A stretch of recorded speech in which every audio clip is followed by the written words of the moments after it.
नमस्ते दोस्तों। दो वरदान। एक बार महात्मा बुद्ध अपने शिष्यों के साथ तीर्थ यात्रा के लिए जा रहे थे। चलते चलते रास्ते में एक गांव आया। महात्मा ने कहा, आज का विश्राम इसी गांव में करते हैं। यह कहकर शिष्यों सहित उस गांव में रहने चले गए। गांव के लोगों ने महात्मा को देखा तो बड़े प्रसन्न हुए और महात्मा के लिए बहुत अच्छा आसन लगाया। सभी अपने अपने घरों से अच्छा अच्छा पकवान बनाकर लाए। रात होने पर सभी बड़े बच्चे स्त्रियां महात्माओं के पैर दबाने लगे और आराम से बैठकर ज्ञान की बातें सुनने लगे। सुबह हुई तो महात्मा बुद्ध ने गांव वालों से कहा, अच्छा अब हम चलते हैं।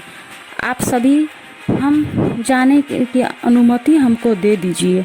गांव वालों ने कहा, महाराज एक दिन तो और रुकिए। लेकिन महात्मा ने कहा, नहीं बच्चों, अब हम जाते हैं, कभी फिर आएंगे। यह कहकर महात्मा चलने लगे और चलते हुए महात्मा बुद्ध ने गांव वालों को वरदान दिया और कहा, सब के सब उजड़ जाओ। यह कहकर वरदान देकर महात्मा चले जाते हैं। चलते चलते शाम हुई तो महात्मा एक दूसरे गांव में पहुंचे। वहां पहुंचते ही बच्चों को बड़ा सा झुंड दौड़ा आया और महात्माओं को चारों तरफ से घेर कर कोई मिट्टी फेंकता है और कोई कीचड़ फेंकता है और शोर मचाने लगे। महात्मा लोग बड़ी मुश्किल से उनसे पीछा छुड़ाकर एक जगह गए और जो अपने पास फटा पुराना कंबल था बिछा कर बैठ गए। काफ़ी देर बाद गांव के कुछ बड़े बूढ़े आए। वे सब भी महात्माओं को देखकर हंसने लगे और मजाक उड़ाने लगे। एक जवान ने तो महात्माओं का कंबल ही छीन लिया और कहा, इनके क्या काम आएगा, कम से कम मेरी भैंस तो उड़ेगी। वे महात्माओं का अपमान करते हुए चले गए। महात्माओं ने भूखे प्यासे रहते हुए बड़ी मुश्किल से रात बिताई। सुबह होते ही महात्मा चलने लगे और चलते हुए महात्मा बुद्ध ने गांव को वरदान दिया कि सब के सब बसे रहो।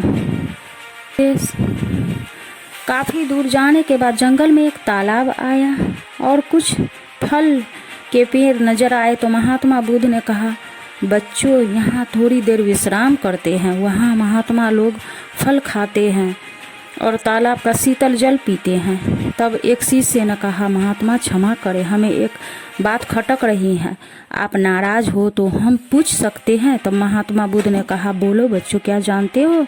शिष्य ने कहा, महात्मा जिस गांव से हमारी अच्छी सेवा हुई, वहाँ के कितने अच्छे लोग थे, उन लोगों को तो आपने वरदान दिया कि उजड़ जाओ, और जिस गांव से हमारा अपमान हुआ उन लोगों को आपने वरदान दिया कि बसे रहो। ऐसा क्यों महाराज।